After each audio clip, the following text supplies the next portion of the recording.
কল্পনা করুন, আপনি আপনার স্বাভাবিক জীবনযাপন করছেন। হুট করে খবর পেলেন আপনার নামে থানায় একটি এফআইআর হয়েছে বা আদালতে মামলা হয়েছে। অথচ আপনি জানেন ওই ঘটনার সাথে আপনার দূরতম কোনো সম্পর্কও নেই। এই এক মুহূর্তের খবরটি আপনার পুরো জীবনকে উলটপালট করে দেওয়ার জন্য যথেষ্ট। অনেকেই এই অবস্থায় আতঙ্কিত হয়ে গা ঢাকা দেন বা ভুল সিদ্ধান্ত নেন। কিন্তু আইনের ছাত্র হিসাবে আমি আপনাকে বলছি, আতঙ্ক নয়, আইন জানলে আপনি এই মিথ্যা মামলার জাল ছেড়ে বেরিয়ে আসতে পারবেন। আজকের ভিডিওতে আমরা জানবো ভুয়া মামলা হলে আপনার আইনি অধিকারগুলো কি কি। মামলা হয়েছে জানা মাত্র আপনার প্রথম কাজ হলো আইনি লড়াইয়ের জন্য প্রস্তুত হওয়া। যদি মামলাটি আমলযোগ্য অপরাধের হয় এবং আপনার গ্রেফতারের ভয় থাকে, তবে দ্রুত হাইকোর্ট বা দায়রা জজ আদালত থেকে ফৌজদারি কার্যবিধির 498 ধারা অনুযায়ী আগাম জামিন নেওয়ার চেষ্টা করুন। আপনার বিরুদ্ধে ঠিক কি অভিযোগ আনা হয়েছে তা জানতে মামলার কপি সংগ্রহ করুন। ঘটনার দিন এবং ওই সময় আপনি কোথায় ছিলেন তার প্রমাণ, যেমন সিসিটিভি ফুটেজ, মোবাইল লোকেশন বা নির্ভরযোগ্য সাক্ষীদের তালিকা তৈরি করুন। মিথ্যা মামলা থেকে মুক্তি পাওয়ার সবচেয়ে শক্তিশালী হাতিয়ার হলো ফৌজদারি কার্যবিধির 561 ধারা। একে বলা হয় ইনহেরেন্ট পাওয়ার্স অফ হাইকোর্ট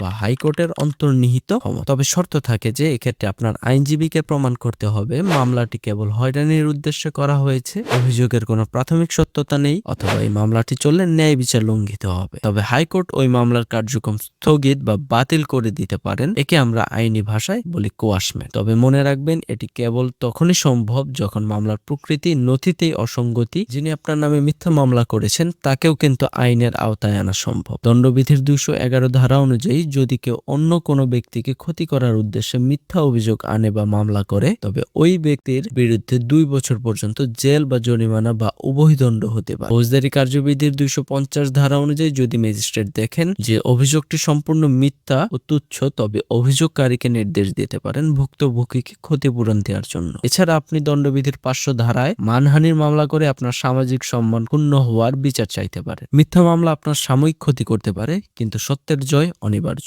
মামলা হলে পালিয়ে না বেরিয়ে একজন দক্ষ আইনজীবীর পরামর্শ নিন। মনে রাখবেন, আইনের সঠিক ব্যবহারই আপনাকে সুরক্ষা দিতে পারে। আইনি বিষয়ে সচেতন থাকুন, নিজেকে নিরাপদ রাখুন।